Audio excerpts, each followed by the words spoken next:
क्योंकि मुझे कुछ नहीं मिला बचपन में, तो मैं अपने बच्चे को किसी चीज़ की कमी नहीं आने दूंगा, है ना।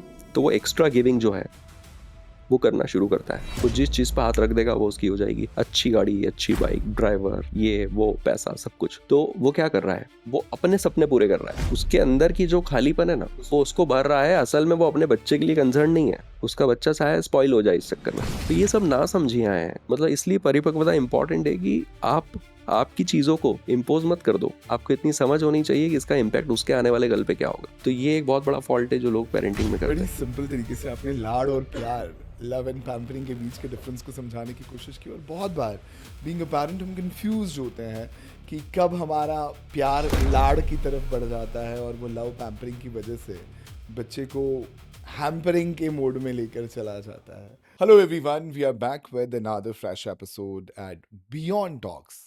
और ये जो ब्रांड न्यू सीरीज है जहां पर हम इमोशनल डिटॉक्स की बात कर रहे हैं, आज हमारे साथ एक ऐसे एक्सपर्ट जुड़े हैं जो इस एआई के ज़माने में एआई पे बहुत ज़्यादा फोकस कर रहे हैं और कई हज़ार रिलेशनशिप्स को अपने तरीके से डिकोड कर चुके हैं। आज उनके साथ बैठकर हम आपके हमारे लाइफ से जुड़े हुए कुछ खास रिलेशनशिप्स को डिकोड करने की कोशिश करेंगे। Let's welcome mister Vikas Chaudhary, thank you ji. I am really the happy. Great relationship coach and an emotional intelligence expert. Vikas, आपने कई हजार रिलेशंस को अपने करियर में अभी तक डिकोड किया है। और ये जो वर्ड हम डिकोड कह रहे हैं क्योंकि जो काउंसलर्स होते हैं, जो कोचेस होते हैं, जो एक्सपर्ट्स होते हैं, वहां पर हम अपने आप को कंफर्टेबल फील करते हैं। हमें कॉन्फिडेंस होता है कि हमें जज नहीं किया जा रहा है and we can be ourselves. हाँ, ऐसा ही है। और मेरे ख्याल से ये नीड ऑफ एन आवर है, क्योंकि 10 में से 6 ऐसे रिलेशनशिप्स होते हैं जो जहाँ उन्हें लगता है कि मेरा पार्टनर मेरा सोलमेट नहीं है, और फिर भी जो हमारी सोसाइटी का सेटअप है, उन 6 लोगों को वहाँ रहना सीखना ही होगा। तो मुझे ऐसा लगता है कि 2 लोग ऐसे होंगे उन 6 में से जो they get along with whatever they have, कि ठीक है वो जैसा भी है पार्टनर हमारा, यही है, अब इसी के साथ रहना है। पर 4 लोग ऐसे हैं जो हर दिन लड़ रहे हैं, जो हर दिन इस कोशिश में है कि किसी तरह मैं इस इंसान को बदल दूं, किसी तरह चेंज हो जाए। और इसकी वजह से जो केओस क्रिएट होता है वो किसी भी स्केल पे चले जाता है। तो बहुत कम केसेस में मैंने ऐसा देखा है कि उन लोगों की ज़िंदगियों में कोई एक ऐसा सोर्स ऑफ विजडम है जिस पर दोनों ट्रस्ट करते हों, जिस पर दोनों यकीन कर सकें, जो बिल्कुल अनबायस्ड हो। ऐसा कम ही होता है। ज़्यादातर केसेस में ऐसा होता है कि वाइफ है या लड़की है तो वो अपने पेरेंट्स, अपने फ्रेंड्स से ओपिनियन ले रही है, वो वहाँ जाकर अपनी परेशानी शेयर कर रही है, ये इनके अपने कर रहे हैं। और इन केसेस में अक्सर इस तरह से फीडिंग हो जाती है एज इफ कि यार तुम्हारे साथ गलत हो रहा है, राइट। और दोनों को अपने अपनी जगह वैलिडेशन मिलता है। तो जो पेरेंट्स या फ्रेंड्स कर देते हैं वो ठीक है, सिंपैथी के लेवल पे अच्छा साउंड करता है। बट अगर आप ऊपर से देख रहे हो उस सिनेरियो को, तो अब ऐसा लग रहा है कि इन्हीं लोगों ने मिलकर इन्हें एक दूसरे का दुश्मन बना दिया। तो कोचेज जो है वो रोल अदा कर रहे हैं, जहाँ वो दोनों लोगों को अनबाइज्ड होकर और अपनी पूरी सूझबूझ से गाइड कर सके कि कैसे चीज़ों को नेविगेट किया जाए। अगर एक सवाल यहाँ पर विकास द कोच के लिए नहीं, विकास अ ह्यूमन बीइंग के लिए पूछा जाए कि आप वर्तमान परिदृश्य में जो हमारा करंट सिनेरियो है, जहाँ पर रिश्ते लगातार छिन्न भिन्न होते हुए हम देख पा रहे हैं, आजकल रिश्तों की जो लाइफ स्पैन होती जा रही है वो बहुत छोटी होती जा रही है। ऐसे में ये जो रिलेशनशिप वर्ड है, इसे आप कितना रेलेवेंट देखते हैं? क्योंकि जो हमारा पास्ट था वो हमारा प्रेजेंट बन रहा है और जो हमारा प्रेजेंट है वो हमारा फ्यूचर बनने वाला है। तो ये जो प्रेजेंट में हम रिलेशनशिप की स्थिति देख रहे हैं, इससे आपके अनुभवों से क्या भविष्य आपको दिखाई दे रहा है? अ, इस बात के 2 पहलू हैं। पहला पहलू ये है कि हम सोसाइटी को बहुत ही एस्थेटिक वे में देखने के आदी हो चुके हैं। हमें ऐसा लगता है कि जिस समाज में कहीं कुछ गड़बड़ नहीं हो रही, टूट-फूट नहीं हो रही, वही अच्छा समाज है, वो हमारे लिए आदर्श वो समाज आदर्श समाज है। पर मैं आपको बता दूं कि मैं जिस जगह से बिलॉन्ग करता हूँ, बहुत ही छोटा-सा गाँव है, बहुत छोटी जगह। मैं वहाँ पर 100 से ज़्यादा महिलाएँ ऐसी बता सकता हूँ, जो घुट-घुट के जी रही हैं, जिन्होंने कभी आवाज़ नहीं उठाई। पर बाहर से देखने में सोसाइटी अच्छी लग रही है ना? बट अंदर जिंदगियां जो है वो परेशान हो रही है। तो पहला पहलू ये है कि अब वो जो महिलाएं हैं वो एम्पावर हो चुकी हैं, अब वो मजबूर नहीं है घुटने के लिए और वहाँ रहने के लिए, तो उन्होंने वहाँ से बाहर आने का डिसीजन ले लिया है। तो हमें ऐसा लग रहा है कि ये टूट फूट बढ़ चुकी है और इसकी वजह से समाज की जो शक्ल है वो बिगड़ रही है। तो हमें अच्छा नहीं लग रहा, बट असल में शायद वो होना ज़रूरी था, पहला। और दूसरा पहलू कि लोगों का अपनी डिज़ायर्स पर, अपने प्रलोभनों पर, अच्छी अपनी इच्छाओं पर उतना अच्छा कंट्रोल अब शायद नहीं है पहले जैसा, या उनके इमोशंस में उतनी डेप्थ नहीं है शायद पहले जैसी। इस वजह से बहुत जल्दी उनकी इमोशनल नीड्स बदलती रहती है। तो जो इंसान आज अच्छा लग रहा है, इस इंसान के साथ हम लॉन्ग टर्म सस्टेनेबल कुछ क्रिएट करें, उसके पहले उससे अच्छा कोई दिख जाता है ना। तो वो कुछ बेहतर पा लेने की जो जिद है, वो भी रिस्पॉन्सिबल है कि रिश्ते टूटते रहते हैं।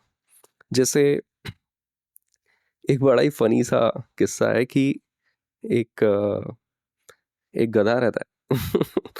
वो गधा जो है, उसको उसका जो मालिक है वो कहता है कि पहाड़ों में वो रहता है कि भाई ये हरे घास के बड़े बड़े मैदान हैं, आज तेरी छुट्टी है, आज तू जा और मजे कर, जो खाना है खा। तो गधा निकलता है, ही इज़ वेरी हैप्पी। तो वो घास खाने लगता है, तो उसको ऐसा लगता है यहाँ क्यों खाऊं, वहाँ बड़ी है वहाँ खाऊंगा। तो वो यहाँ छोड़ के वहाँ जाता है। वहाँ जब जाता है तो उसको ऐसा लगता है कि उस पहाड़ पे तो इससे भी बड़ी है, तो मैं वहाँ जाऊँ। वो वहाँ जाता है और ऐसे करके वो दिन भर घूमता रहता है और उसका मालिक उसको घर बुला लेता है, यानी कि वो भूखा ही घर आ गया। तो अभी की जनरेशन में टू सम एक्सटेंट ऐसा भी हो रहा है कि इसके साथ क्यों रहूँ जब मेरे पास एक अच्छा ऑप्शन है, उसके साथ क्यों रहूँ अगर एक ऑप्शन अच्छा है। और ऐसे में मैंने ज़्यादातर लोगों को एम्प्टी देखा है, खालीपन देखा है उनके जीवन में, कि चाहे वो बहुत अच्छे थे और वो बहुत अच्छा डिजर्व भी करते थे, पर वो खाली हाथ है, उनके पास कुछ भी नहीं है। तो अपनी इच्छाओं को संभाल लेना भी बहुत ज़रूरी है। और ऐसी चीज़ों में फिर एक स्पिरिचुअल एस्पेक्ट आ जाता है कि आप आध्यात्मिक रूप से कितने इवॉल्व हुए हैं ताकि आप इन डिज़ायर्स को मैनेज कर सकें। क्योंकि ये सच है कि आपको दुनिया में कितना ही अच्छा पार्टनर मिल जाए, उससे थोड़ा और अच्छा इंसान कभी ना कभी आपसे टकरा ही जाएगा। तो क्या आप स्विच कर लोगे, या फिर भी आप उस चीज़ पर रहेंगे कि नहीं, मेरे कमिटमेंट्स, मेरी लॉयल्टी, मेरा सब कुछ यहाँ पर इन्वेस्टेड है, तो मैं यहीं रहूँ। तो वैल्यूज़ का गेम है। बच्चा तो सीख रहा है। और आप देखिए कि ज़्यादातर लोग आज जिन्हें थेरेपिस्ट की ज़रूरत है या जिन्हें साइकोलॉजिस्ट की ज़रूरत है, उसमें से ज़्यादातर लोग वो हैं जिनका बचपन जो है वो अच्छे एनवायरनमेंट में नहीं बीता, जिन्होंने अपने आसपास बहुत डिफ़िकल्टीज़ फेस की है, एक जिन्होंने एक अपने बड़ी घर अच्छी में बड़ी बात प्रॉब्लम्स आप यहाँ आपने देखी। एस्टैब्लिश कर रहे हैं कि आज हमारे जो पैटर्न हमारे व्यवहार में रिफ्लेक्ट हो रहे हैं, कहीं न कहीं उसके पीछे हमारे बचपन के अनुभव ज़िम्मेदार हैं। 100% कैसा होता है कि दो तरह के लोग हैं, एक वो जो भावनात्मक रूप से इमोशनली मैच्योर है, इंटेलिजेंट है, और एक वो है जो इमोशनली बहुत स्मार्ट नहीं है, मतलब भावुक किस्म के लोग, ओवर इमोशनल। तो जो ओवर इमोशनल होते हैं, जो ज़्यादा भावुक होते हैं, इस तरह के लोग उन पैटर्न से दूर नहीं भाग पाते या उनको ओवरकम नहीं कर पाते। जो लोग इमोशनली स्मार्ट हैं वो टफ परिस्थितियों को अपने लिए टूल बना लेते हैं, कि उन्होंने अपनी ज़िंदगियों में परेशानियाँ देखी बचपन में, इस वजह से वो उनमें ज़्यादा स्ट्रेंथ है, इस वजह से वो कठिन परिस्थितियों में इवॉल्व कर जाने के लिए कैपेबल है। एक पहलू ये है कि जब आप वर्स्ट एनवायरनमेंट में होते हो तो आप ज़्यादा अच्छा ग्रो करते हो। और दूसरा पहलू ये है कि अगर आप इमोशनली स्मार्ट नहीं है, अगर आप अपने इमोशंस को ठीक से मैनेज नहीं कर पा रहे, आपकी सेल्फ अवेयरनेस, आपकी सेल्फ रेगुलेशन अच्छी नहीं है, आपका सेल्फ मोटिवेशन स्ट्रांग नहीं है, तो वैसे में वो जो पास्ट की कंडीशनिंग है या जो पुराने पैटर्न्स या पुराने जो नेगेटिव बिलीव्स क्रिएट हो गए हैं, लोग उन्हें छोड़ ही नहीं पाते, उनको ओवरकम नहीं कर पाते। तो ये बहुत इंपॉर्टेंट है कि अगर आज मुझे पता है कि मेरा बच्चा जो है, मुझे कहीं ऐसा लग रहा है कि इमोशनली थोड़ा सा कमज़ोर है, ये चीज़ों को ले नहीं पाता है, हैंडल नहीं कर पाता है, तो हर वो चीज़ जो आज मैं कर रहा हूँ या मेरा मेरे वाइफ के साथ किस तरह का बिहेवियर है, वो सारे प्रिंट्स जो है उसके दिमाग पे छप रहे हैं, जो ज़िंदगी भर उसके साथ रहेंगे। तो ये तय हो जाता है कि वो बच्चा किस तरह का है। कई बार पेरेंट कहते हैं कि फाइट बच्चे के सामने मत करो, या जो पेरेंटिंग कोच होते हैं या जो पेरेंटिंग समझाते हैं, सिखाते हैं, वो बताते हैं कि बच्चे के सामने मत लड़ो। हम उसके सामने नहीं लड़ रहे, पर अगर हम लड़ रहे हैं, तो क्या उसका प्रभाव बच्चे के पास तक पहुँचता है? सबसे पहले तो अ, ये बात खुद को समझाने के लिए ठीक है बस, कि उसके सामने मत लड़िए। देखिए, आपने ऑरा वर्ड सुना है? ऑरा या फिर वाइब्रेशंस, जी। है ना? वाइब्रेशंस ऐसी होती है कि जैसे मैं आपको एक इम्पॉर्टेंट चीज़ बताता हूँ। जो लाइट है, वो साउंड से फास्टर ट्रैवल करती है। That science right. है ना? हुँ। यानी जब आप और मैं बैठे हैं, तो मैं अगर कुछ बोल रहा हूँ और वो आप तक पहुँच रहा है, उसके पहले जो मैं जेस्चर्स, मेरा पोस्चर, मेरे हाव-भाव है, उससे आप डिकोड कर लोगे कि मैं कैसा इंसान हूँ या फिर मैं कैसा महसूस कर रहा हूँ। तो आप देखना कि ऐसे लोग जो कॉन्ग्रुएंसी नहीं क्रिएट कर पाते, जो जिनकी कथनी और करनी में डिफरेंस होता है। जब कहते हैं हम कि ये व्यक्ति, जैसे हम हमारे घर मेहमान आ गए थे, हम बहुत अच्छे बंदे, अरे आइए ना प्लीज़, रुकिए ना, ठहरिए ना, ये वो। बट उस मेहमान को समझ में आ रहा है कि हम बहुत विलिंग नहीं है उसको वेलकम करने के लिए, है ना? क्योंकि जो हम बोल रहे हैं वो ज़रूर पॉजिटिव है, बट हमारा जो बॉडी लैंग्वेज है, और वर्ड्स एंड हमारे जो actions are not in alignment. Expressions जो हैं, राइट, अगर वो उन राइट। बातों के साथ अलाइन्ड नहीं है, तो वो सामने वाला क्या फ़ील करेगा पता है? वो अपने साथ वाले को जाते टाइम बोलेगा, "यार मुझे ना पता नहीं क्यों ठीक नहीं लग रहा था। हुँ। मुझे अच्छा नहीं फ़ील हो रहा था या मुझे नेगेटिविटी फ़ील हो रही थी।" तो लोगों को ऐसा लगता है कि वो बच्चों के सामने नहीं लड़ेंगे तो बच्चों को कुछ पता ही नहीं लगेगा। भई आप आपस में कैसे, आपकी जो केमिस्ट्री है, वो सब कुछ कन्वे कर देती है। हुँ। आप घर में कैसे रहते हो, अगर आप आपस में बात नहीं भी कर रहे हो या आप बात कर रहे हो तो किस टोन में कर रहे हो, या आप एक-दूसरे की तरफ देखकर कितना स्माइल कर रहे हो, या आप कितनी सहजता से एक-दूसरे के साथ रह रहे हो, ये सब कुछ बच्चा डिकोड कर रहा है और सबकॉन्शियसली कर रहा है। कोई पेपर पेन लेके गेम प्लान बना के नहीं, कि मैं इनको देखूँगा आज। जी, जी। सबकॉन्शियसली हम लोग डिज़ाइन्ड हैं ऑब्ज़र्व करने के लिए। कोई फ़र्क नहीं पड़ता आप उसके सामने लड़े या ना लड़े। आपकी केमिस्ट्री अच्छी नहीं है तो उसको सब समझ में आ रहा है। बच्चे के सामने लाउड आर्ग्यूमेंट्स एंड डिस्कशन बच्चे के बचपने के लिए ज़्यादा खतरनाक है, या ये जो अबोला, ना बोला, साइलेंट ट्रीटमेंट एक दूसरे को दिया जाता है, वो ज़्यादा खतरनाक है? अ, मुझे लगता है कि ना बोलना तो टॉक्सिक है ही हमेशा। वो पूरे घर की एनर्जी को स्पॉइल करता है। जैसे घर के अंदर एक व्यक्ति ऐसा है जिसे आप पूछ रहे हैं कि क्या हो गया तुझे? कुछ नहीं हुआ। तो ये जो कुछ नहीं हुआ बोलने वाले लोग हैं, ये इतना नहीं समझते कि अगर मेरी प्रॉब्लम सिर्फ़ इस एक इंसान के साथ है, तो इसके अलावा घर के जो बाकी 4 लोग जो इस घर में रह रहे हैं ना, मैं उनको भी सफ़रिंग दे रहा हूँ। क्योंकि मेरे अकेले की वजह से इस पूरे घर का एनवायरनमेंट जो है, वो बहुत नेगेटिव और टॉक्सिक हो रहा है। पूरे टाइम मुँह चढ़ाकर घूमते रहना, सीधे-सीधे बात ना करना, है ना? कांस्टेंट नेगेटिव एनर्जी रिलीज़ करना। तो बहुत पहली चीज़ तो ये बहुत ज़रूरी है कि बात कर ली जाए, है ना? और जब आप बात कर रहे हो, तो होता है कंस्ट्रक्टिव एंगर, है ना? एक तो एंगर हो गया, यानी कि हर वो इमोशन जो अपने आप आया, हर वो फीलिंग जो अपने आप आई, आपने उसके हिसाब से रिएक्ट कर दिया। तो हो सकता है कि आप बहुत जगहों पर गलत हो जाएँ, क्योंकि फीलिंग्स कुड बी रॉन्ग। हमारे इंडिया में पता नहीं लोग फीलिंग्स को ऐसे मानते हैं जैसे ये ईश्वर की दी हुई कोई ऐसी बड़ी भारी पवित्र चीज़ है कि ये तो गलत हो ही नहीं सकती। वो तो बहुत ईज़िली मैनिपुलेट हो सकती है। तो फीलिंग्स के हिसाब से ना जाते हुए आप थोड़ा-सा माइंडफुली जाएँ। जैसे मुझे पता है कि मेरा ये एम्प्लॉयी ठीक से काम नहीं कर रहा है। मैंने बहुत बार बोल के देख लिया और मैं आज मन बना के बैठा हूँ कि आज मैं थोड़ा उसको चिल्लाऊँगा। दिस हुँ। Is constructive anger. मुझे पता है कि मेरा बच्चा रात में रोज़ 11, 12-12 बजे आ रहा है रात में और ये आदत ठीक नहीं हो रही है। हमने समझा के देखा, उसने नहीं माना और आज मैं सोच कर बैठा हूँ आज रात में जब वो आएगा ना तो मैं उसको डाँटने वाला हूँ। This is constructive anger. Constructive back. क्योंकि दुनिया इतनी अच्छी नहीं है कि भोलेपन से अच्छे से ही सब कुछ हो जाएगा। कभी-कभी आपको चिल्लाना भी पड़ेगा, आपको सख्त भी होना पड़ेगा, बट वो कंस्ट्रक्टिव हो, वो सोचा-समझा हो, वो ऐसा ना हो कि बातचीत होते-होते यार मुझसे निकल गया या मुझे गुस्सा आ गया तो मैंने ऐसा कह दिया मतलब मुझे ध्यान नहीं रहा। तो एंगर जो है, एंगर इज़ अ टूल, अगर उसको वाइज़ली यूज़ किया जाए तो, और वो करना ही होता है। अगर कोई कह रहा है कि यार मुझे तो गुस्सा आता ही नहीं है, मैं गुस्सा करता ही नहीं, तो आप हो सकता है बहुत जगह मैनिपुलेट हो जाओ। आपको गुस्सा करना चाहिए, अगर ज़रूरी है तो, राइट? तो कन्वर्सेशन में कंस्ट्रक्टिव एंगर की अगर ज़रूरत है, तो उसका होना भी इम्पोर्टेंट है और बातचीत का होना भी इम्पोर्टेंट है। सब कुछ बहुत प्यार से और बहुत सहजता से हो, ऐसा ज़रूरी नहीं। एक आपने बड़ी अच्छी बात जो ये कंस्ट्रक्टिव एंगर की कही है, और जनरली बच्चों के सामने, वो टीचर हों, वो पैरेंट हों, गुस्सा जो आपने कहा कि हम इंडियन माइंडसेट के हिसाब से we always take it as a negative emotion, कि यार anger is a very very negative emotion, इसको बिल्कुल भी हमारी लाइफ में हिस्सा होना ही नहीं चाहिए। तो पेरेंटिंग में इसको कैसे कंस्ट्रक्टिव एंगर को एक प्रोडक्टिव टूल की तरह यूज किया जा सकता है? अगर एक आध छोटा एग्जांपल हमें विकास से। पेरेंटिंग में भी जैसे मैंने कहा ना कि ऐसा होगा जब आपको डाँटना पड़ेगा अपने बच्चे को। सी, हमको इस बात को मानना पड़ेगा कि आप पेरेंट हैं, इसका मतलब ये नहीं कि आपका बच्चा आदर्श बच्चा ही है ना। ठीक है, हमारा प्यार है, हमारा अफेक्शन है, सब कुछ है, बट हमें ये भी समझना होगा कि दुनिया का हर बच्चा, हर इंसान आदर्श बच्चा तो है नहीं। अगर सब कुछ अच्छाई से चल जाता तो फिर चौराहे पर सिग्नल लग ही गया है, अब पुलिस वाला क्यों खड़ा है? भाई लोग रुक जाने चाहिए ना, अगर रेड सिग्नल है तो रुक जाने चाहिए। बट क्योंकि हम जानते हैं कि लोग नियमों से और सिस्टम से, कई बार कुछ लोग ऐसे होते हैं जो प्यार से मोटिवेट नहीं होते, वो फियर से मोटिवेट होते हैं। कुछ लोग सिग्नल पे इसलिए रुकते हैं क्योंकि वो मॉरल रिस्पॉन्सिबिलिटी समझते हैं, कुछ लोग इसलिए रुकते हैं क्योंकि उनको लगता है चालान बन जाएगा या पुलिस वाला रोक लेगा।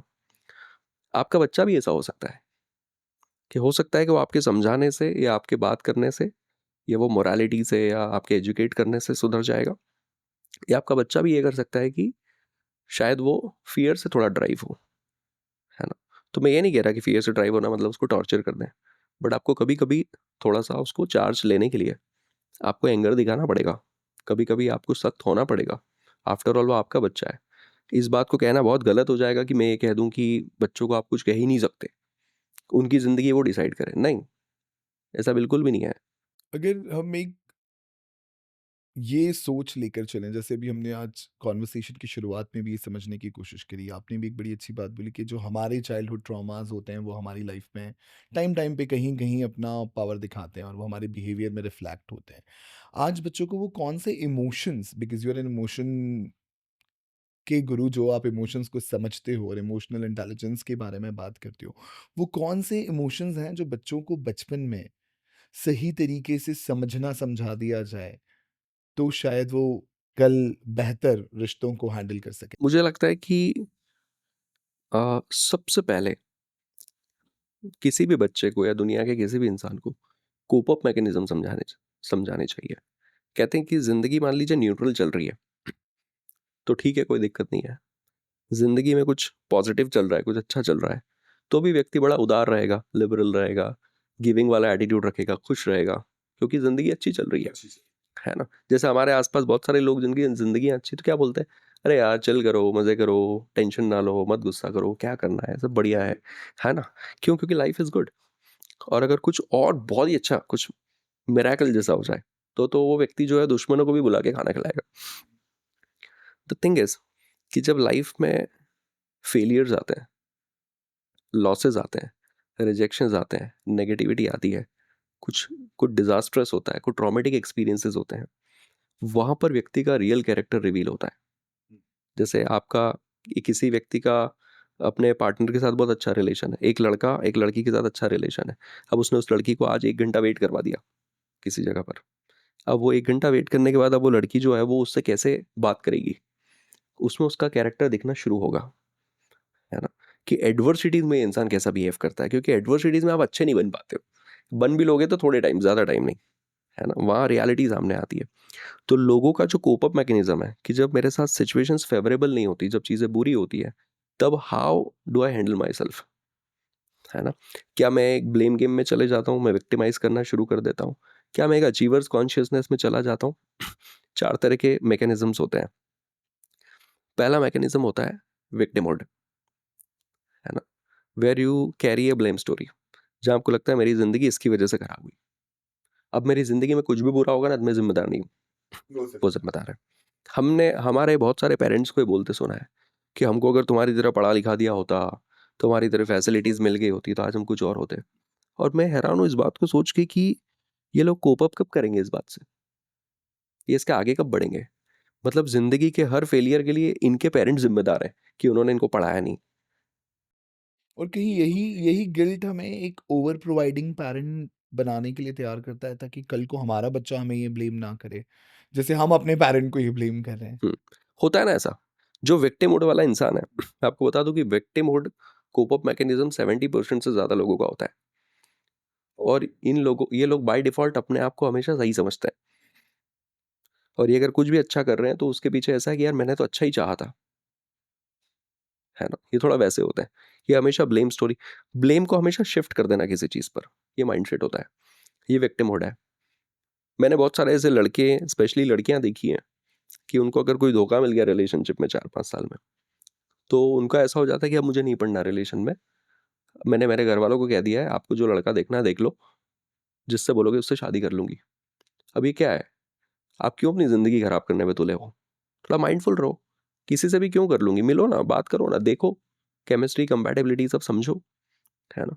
पर नहीं, हम बस उस ज़ोन में रहना चाहते हैं कि उसने सब कुछ खराब कर दिया है। मतलब ये चाहते हैं कि नया पार्टनर भी बुरा आए और इनके साथ बुरा हो और ये कह सके कि देख तेरी वजह से आज मेरी लाइफ कैसी है। बट इसमें क्या है कि इसमें कुछ बेहतर तो हो ही नहीं रहा, सुधार तो कुछ भी नहीं रहा, चीज़ें खराब ही हो रही है। तो फर्स्ट इज़ विक्टिमहुड।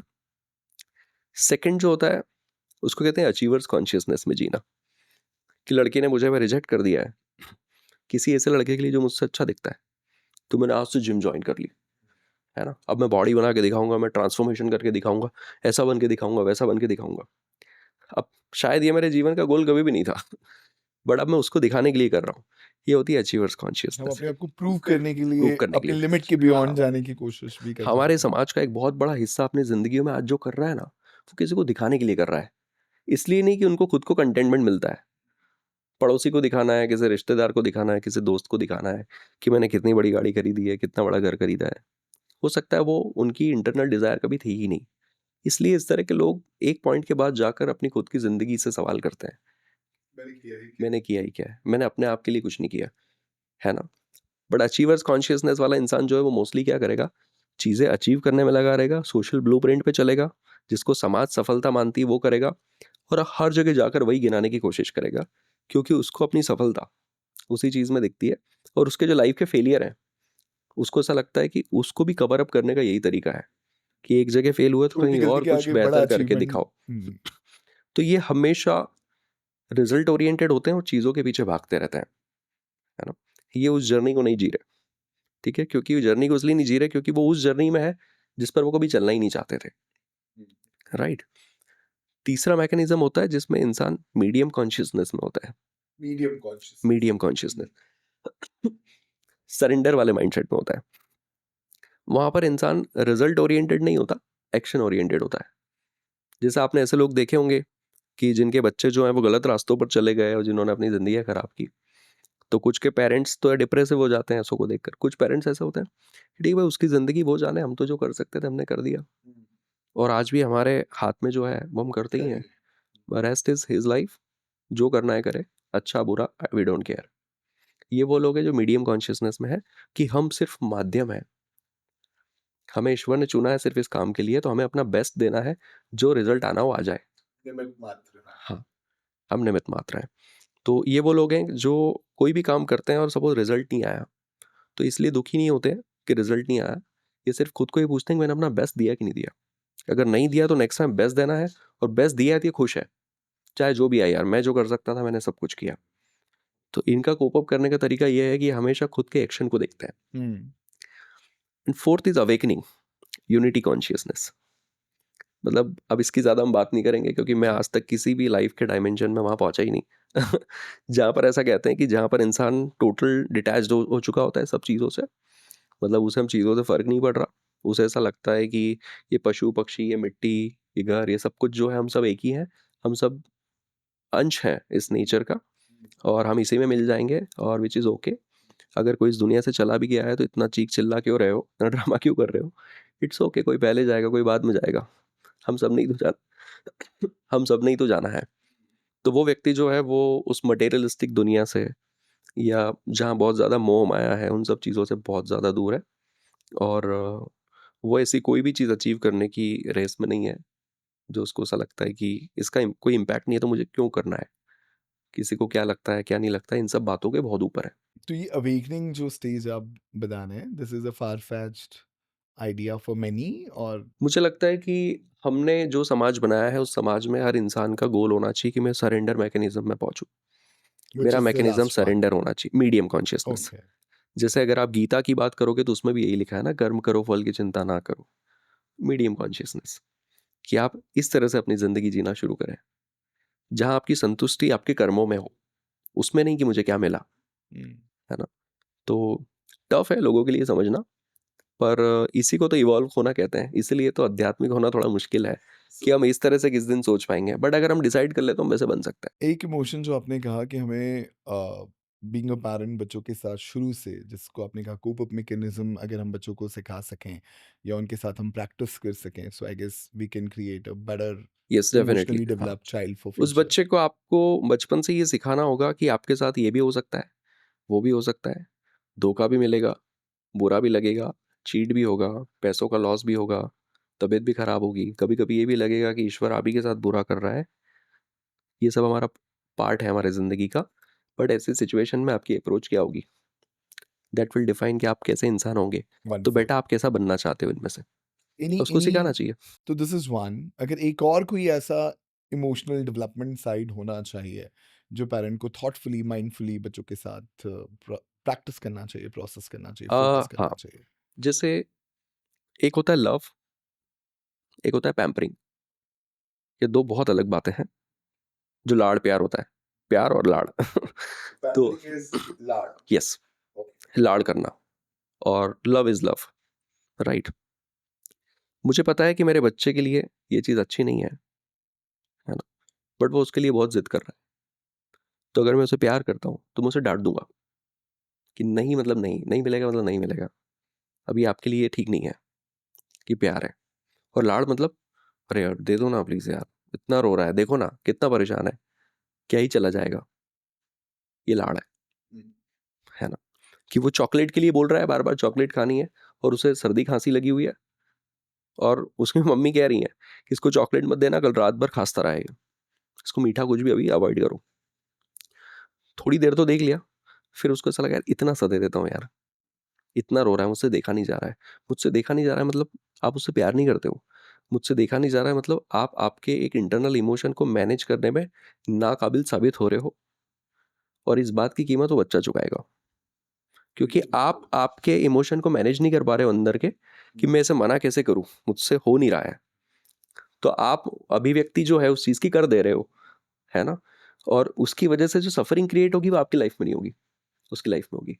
अब वो तो उसके लिए फैसले अभी नहीं ले सकता, आप ले सकते हैं, और आप ही नाकाबिल हैं। तो आप लाड़ के नाम पर, मतलब आप इस इमोशन को पॉजिटिव नाम देंगे कि मैं उस बच्चे के लिए कर रहा हूँ, मैं उसकी खुशी में उसको प्यार ही इतना करता हूँ, मैं उसे देख ही नहीं पाता। नहीं, ये प्यार है ही नहीं, है ना। ये नाकाबिलियत है अपने इमोशंस को मैनेज कर पाने की। आप इमोशनली स्मार्ट नहीं, परिपक्व नहीं है, इसलिए आप उस बच्चे का आने वाला कल खराब करोगे। और आप देखिए कि बहुत ही कॉमन सेंटिमेंट मैंने लोगों में देखा है कि वो लोग जिन्होंने अभावों में जिंदगियां जी है, जैसे मैंने भी अपने बचपन में बहुत सारी चीज़ें जो है उसका अभाव देखा, है ना। बहुत कुछ नहीं मिला, बहुत लोगों के साथ ऐसा होता है। तो बहुत सारे लोग जो भावुक लोग हैं, परिपक्व नहीं है जो, वो हमेशा इस सेंटिमेंट को इस तरह से संजो के रखते हैं कि क्योंकि मुझे कुछ नहीं मिला बचपन में, तो मैं अपने बच्चे को किसी चीज़ की कमी नहीं आने दूंगा, है ना। तो वो एक्स्ट्रा गिविंग जो है वो करना शुरू करता है। वो जिस चीज़ पर हाथ रख देगा वो उसकी हो जाएगी।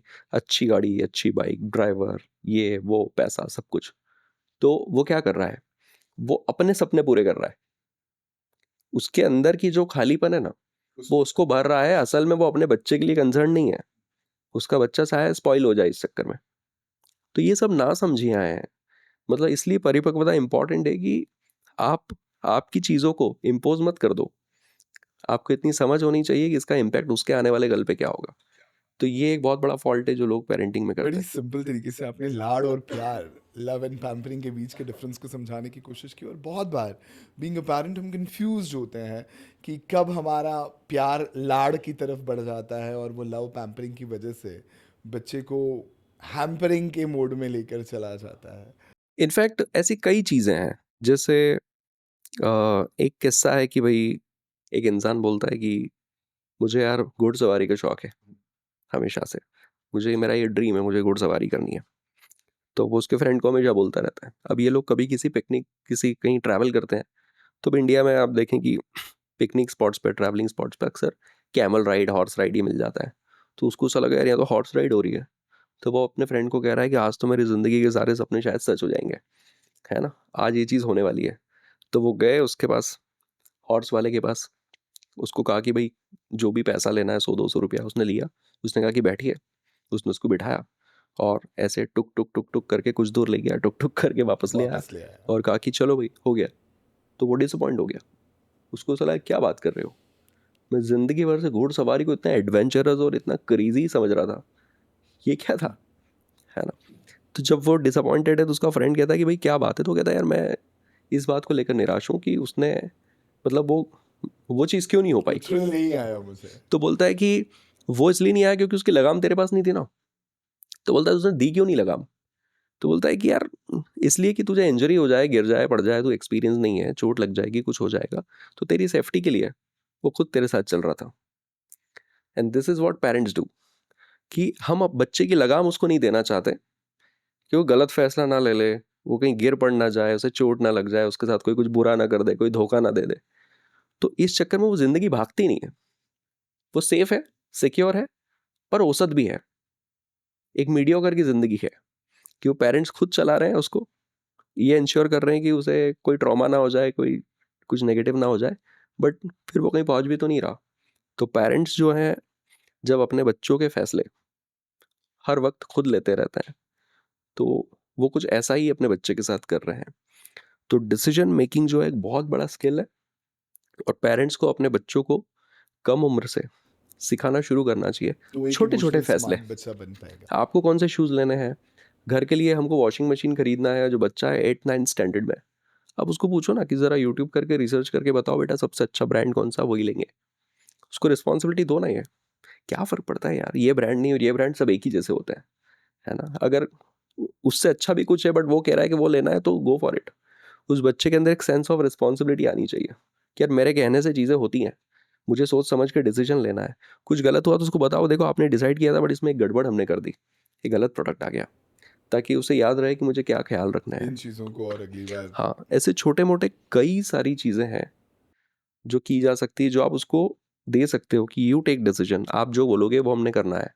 या आपके लिए कोई चीज़ ले रहे हैं तो आप, तो छोटा छोटा चार्ज देना शुरू करना चाहिए, ताकि उसका जो प्री फ्रंटल कॉर्टेक्स है वो थोड़ा एनर्जाइज हो, डिसीजन मेकिंग एबिलिटी उसके अंदर डेवलप हो, थोड़ा सोचना समझना शुरू करे। तो ये एक चीज़ है जो पेरेंट्स ने करनी चाहिए। कई बार हमें ऐसा लगता है अरे तुम बच्चे हो, एक तो हमारे इंडिया की समस्या ये है कि यहाँ बच्चे बड़े ही नहीं होते। मतलब मेरे पेरेंट्स को आज भी ये लगता है कि बेटा तुमको नहीं पता। अरे भाई क्या नहीं पता, मैं आधी जिंदगी जी चुका हूँ यार, आई एम 32। मतलब मेरे ख्याल से I am in the second half of my life, है ना। तो ये अप्रोच ऐसी है थोड़ी सी, विच इज़ रॉन्ग। क्या बात है। यहाँ पर आज हमने एक इमोशनल इंटेलिजेंस एक्सपर्ट के साथ बैठकर ये समझने की कोशिश की है कि हम अपने बच्चों को इमोशनली स्मार्ट कैसे बना सकते हैं, और बड़ी स्मार्ट तरीके से आपने सारे आंसर्स हमारे पास पहुँचाया विकास। एक हमारा छोटा सा सेगमेंट है जहाँ पर हम बात करते हैं शब्दों की शक्ति की। हम अपने डे टू डे लाइफ में बहुत सारे ऐसे शब्दों का प्रयोग करते हैं जिसकी शक्ति से हमारी भावनाएं, हमारे विचार, हमारा जीवन जीने का तरीका बदल जाता है। अगर ऐसे कुछ शब्द आप यहाँ बताना चाहें कि जो हमारी पेरेंटिंग स्टाइल के अंदर आने चाहिए या हटा दिए जाने चाहिए, या कुछ बातों के कहने के तरीके को किसी और तरीके से कहा जाना चाहिए, अगर ऐसे कोई एग्जांपल्स आपके साथ हों, पास हो। मुझे लगता है कि अ, पहले तो मेटा मॉडल्स करके एक चीज, लिंग्विस्टिक का एक मॉडल होता है, मेटा मॉडल कहते हैं। उस मॉडल में हम कुछ ये सिखाते हैं कि कैसे सही क्वेश्चंस पूछे जाते हैं, है ना। तो ये एक चीज़ है कि जो कम्युनिकेशन आप कर रहे हो किसी भी इंसान से दुनिया में, चाहे अपने बच्चे से चाहे किसी से भी, तो उस कम्युनिकेशन को कैसे हमें सुलझा के रखना है, उसके लिए right set of question you should have. तो जैसे एक बच्ची है छोटी, वो अपनी मम्मी को बोल रही है कि मम्मा आप मुझे प्यार नहीं करती, है ना। अब वो 2-3-4 साल की बच्ची है, तो उसकी मम्मी कह रही है अरे प्यार कैसे नहीं करते, तुम्हारे लिए इतने टॉयज़ लेके आते हैं, तुमको इतना खिलाते हैं, तुम्हें इतना बाहर लेके जाते हैं, हम तुमको इतना, तुम्हारे लिए कितनी सारी चीज़ें करते हैं। अब वो उसे गिनाने लगी है सब। नेक्स्ट डे फिर बच्ची बोली आप मुझे प्यार नहीं करते। फिर उसने बहुत सारी चीज़ें बताई कि हम प्यार नहीं करते तो क्या हम तुम्हारे लिए ये करते, वो करते, ऐसा करते, वैसा करते, ये सब कुछ। तीसरे चौथे दिन उसने क्वेश्चन को थोड़ा फ्लिप किया कि बेटा आपको ऐसा क्यों लगता है कि हम आपको प्यार नहीं करते। तो वो कहती कुछ नहीं, जब भी हम खाना खाते हैं ना, आप हमेशा पहला बाइट ना भैया को देते हो। ठीक है। तो उस वो जो 3-4 साल की बच्ची है, उसकी वो प्यार किस चीज़ में ढूंढ रही है ना। तो अप्रोच इज इम्पॉर्टेंट कि आप ये कपल्स में भी ऐसा होता है कि किसी ने कहा यार तुम तो मुझे प्यार ही नहीं करते हो, सामने वाला गिराना शुरू, अच्छा प्यार नहीं करता तो मैं तुम्हारे लिए ये करता वो करता ऐसा करता वैसा करता। तो जैसा ऐसा कहते हैं कि आप उसको पूछ लो कि भाई अ, ऐसे ऐसा मैंने क्या किया कि आपको ऐसा महसूस हुआ, या मैं ऐसा क्या कर दूं कि आपको लगे कि मैं आपको प्यार करता हूँ।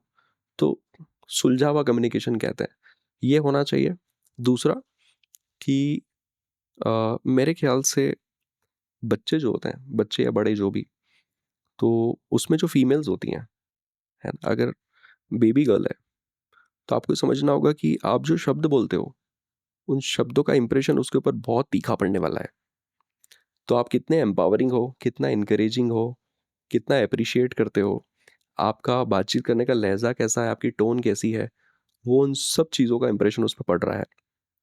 और जो मेल्स होते हैं, अगर बेबी बॉय है तो उनके विजुअल्स उनको ज़्यादा इम्पॉर्टेंट उनके लिए है कि आप उन्हें क्या करके दिखाते हो, है ना, आप उनके सामने क्या कर रहे हो, कैसे कर रहे हो। तो विजुअल्स We जो learn by होते हैं, seeing. हाँ, वो विजुअल जो है वो उनके साथ हमेशा रहेंगे। तो मेरे ख्याल से इन चीज़ों का ख्याल रखा जाना चाहिए कि एक जगह हम क्या बोल रहे हैं ये ज़्यादा मैटर कर रहा है, एक जगह हम कैसे नज़र आ रहे हैं ये ज़्यादा मैटर करता है, ये ज़्यादा इंपॉर्टेंट है। और वर्ड्स की जो बात है वो ये कि एम्पावरिंग होने चाहिए, अप्रिशिएट करने वाले होने चाहिए, वो डिमीन करने वाले या फिर तीखे नहीं होने चाहिए। तो ये एक एंगल है जिसका ख्याल रखा जाना चाहिए। We are towards the end of this particular conversation जहाँ पर हम ये बार बार सुनते हैं कि दिल तो बच्चा है जी, और आप दिल की बातों को समझने की कोशिश करते हो। तो जो बच्चों का दिल होता है और ये जो दिल तो बच्चा होता है, इन दोनों के बीच में हम कब ये मानते हैं कि ये जो दिल है, या दिल को अगर हम इमोशंस के नाम से अगर अभी समझ लें, तो ये बचपने से मेच्योर इमोशन वाले जोन में जा रहा है, वो ट्रांजिशन कैसे ऑब्जर्व किया जाए, या तो ये हम समझ पाएँ, या फिर मेरा बच्चा इमोशनली सही डेवलप हो रहा है या नहीं हो रहा है, ये कौन से इंडिकेटर से मैं एज अ पेरेंट समझ सकता हूँ?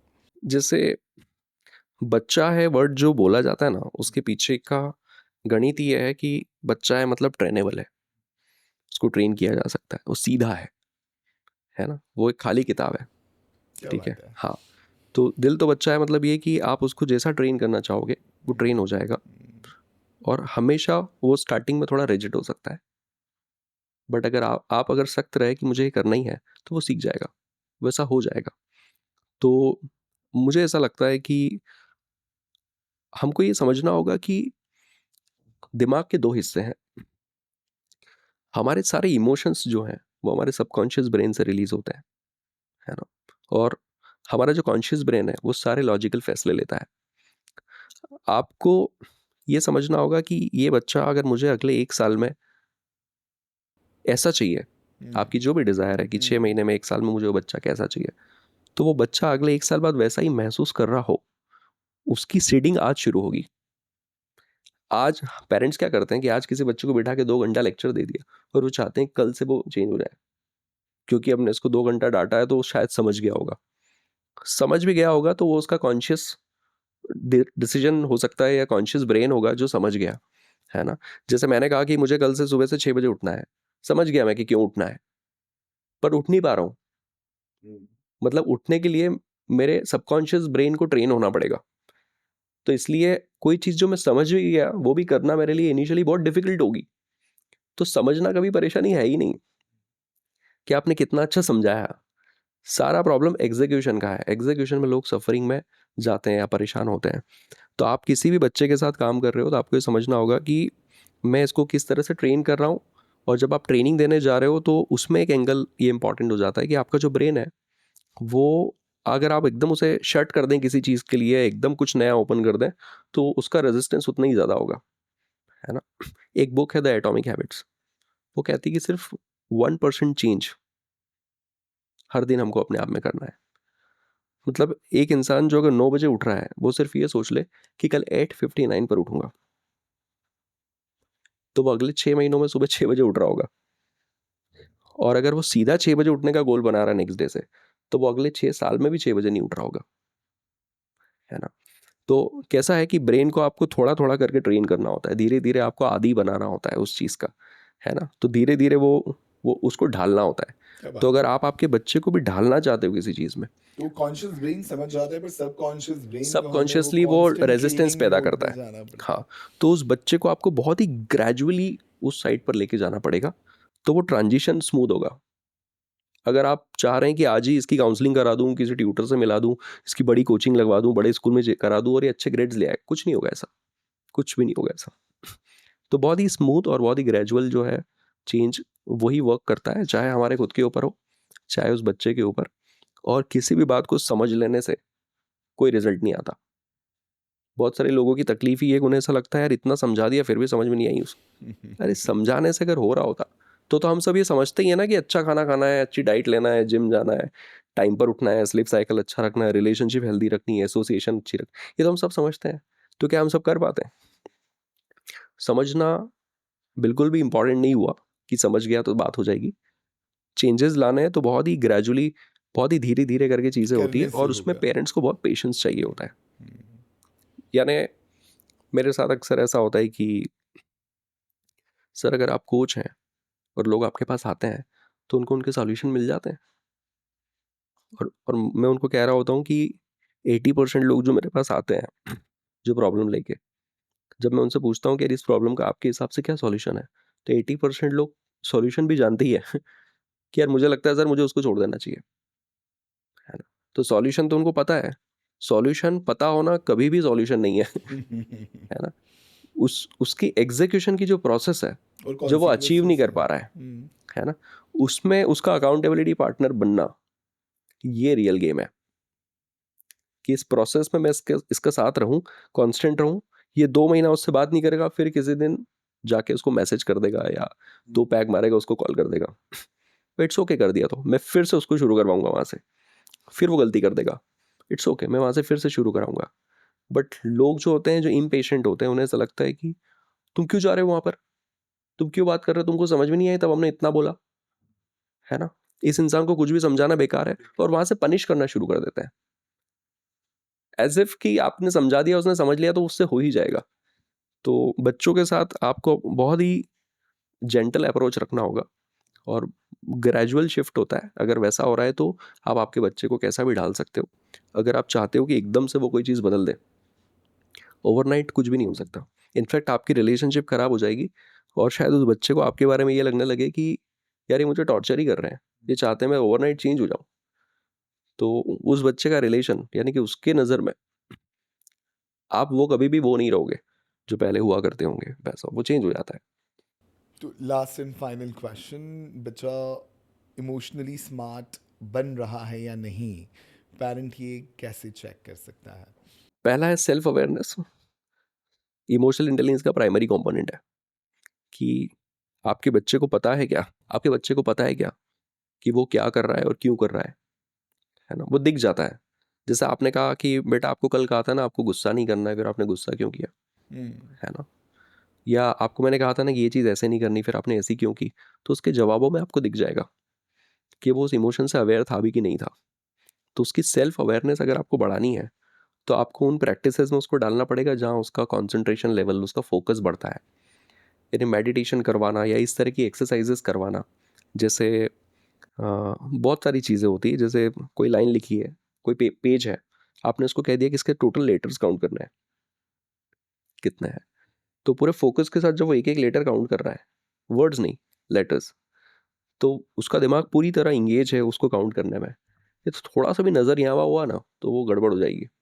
तो जैसे ये एक प्रैक्टिस है ना। ऐसे कैंडल क्रिया एक होती है, अपने कैंडल जला के आप उसको देख रहे हो, या ऐसी कई सारी एक्सरसाइजेज है जो की जाती है जो लोगों की एकाग्रता बढ़ाती है। तो उस बच्चे की फोकस, उसकी कंसंट्रेशन अगर इन्हेंस हो रही है, राइट, तो वो उसकी अवेयरनेस बढ़ेगी, उसकी अवेयरनेस बढ़ेगी कि उसे पता है कि यार मुझे गुस्सा नहीं करना है। तो उसे पता है कि मुझे अपना फोकस कहाँ रखना है या मुझे किस चीज़ पर ध्यान देना है। तो जब अवेयरनेस बढ़ती है तो इंसान को दिखने लगता है कि यार मैं गुस्सा नहीं करना है और मुझे फिर गुस्सा आ रहा है, राइट। तो फिर सेकंड कंपोनेंट आ जाता है कि जो एंगर आ रहा है उसको मैं रेगुलेट कैसे करूँ। कि अगर वो कह रहा है कि पापा मुझसे तो रहा ही नहीं गया, मुझे बहुत तेज़ गुस्सा आया, इट्स ओके, गुस्सा आया ना, वो सबको आता है, मुझे भी आता है, आपको भी आया। बट उस गुस्से को हमने कैसे रिलीज़ किया, फिर आपने क्या किया गुस्से को रिलीज़ करने के लिए? क्या आपने उस पर हाथ उठा दिया, आपने उसे कुछ उल्टा-सीधा कह दिया, आपने चिल्ला दिया या आपने क्या किया? तो उसको रिलीज़ करने का क्या तरीका है? तो ब्रीदिंग पैटर्न्स होते हैं, इनर डायलॉग्स होते हैं, पोस्चर चेंज करने के एक्सरसाइज़ेज़ होते हैं। ऐसी छोटी-मोटी कई चीज़ें जो सिखाई जाती हैं कि उस समय आपको तुरंत क्या करना होता है। तो सेल्फ अवेयरनेस, रेगुलेशन। हाँ, self awareness is very important, जिससे आपको पता लगता है कि मु मुझे पता है कि मुझे अब गुस्सा आ रहा है। करेक्ट। मुझे उस ये भी समझ में देखिए आपने देखा होगा बहुत लोगों को जो बोलते हैं कि जब वो गुस्से में है या उन्हें कोई चीज़ अच्छी नहीं लग रही, तो वो ये खुद ही बोलते हैं ऐसा। देख यार ना अब मुझे गुस्सा आ रहा है, कुछ समझ नहीं आएगा। मुझे मत मत कुछ कर। यानी कि दे आर अवेयर कि अब वो इमोशन आ चुका है, ठीक है? फिर वो इमोशन जो है ना वो अपनी पीक पे जा रहा है, तो वो ये फिर बोल रहे हैं, देख अब अगर तूने कुछ कहा मु तो मैं कुछ कह दूँगा, है ना? फिर कहना मत कि ऐसा कह दिया, अब मुझसे नहीं सहा जाएगा। मतलब उन्हें ये भी समझ में आ रहा है कि अब इमोशन उस पॉइंट पे पहुँच गया है जहाँ पर अब मैं अपना आपा खो सकता हूँ। दिस इज़ सेल्फ अवेयरनेस, है ना? अब उसका सेल्फ रेगुलेशन इम्पोर्टेंट है कि यहाँ पर उस व्यक्ति को ये भी पता है कि मैं अपने उस इमोशन को कैसे मैनेज करूँगा। तो सामने वाला व्यक्ति नहीं भी रुक रहा है, तो भी ये रेगुलेट कर लेगा उस एंगर को, है ना? तो सेल्फ रेगुलेशन इज़ इम्पोर्टेंट। ये 2 चीज़ें अगर हो जाती है, तो आप कितनी भी टफ सिचुएशन को डील कर लोगे, क्या कितनी बात। भी मुश्किल चीज़ें हो सकती हैं। तो ये 2 एरियाज़ पर ज़्यादा काम नहीं होता और सच कहूँ तो इन इन एरियाज़ को स्कूल्स या कॉलेजेस में सिखाना चाहिए कि ये सब कुछ कैसे बढ़े, ये प्रैक्टिसेस बहुत इंपॉर्टेंट है।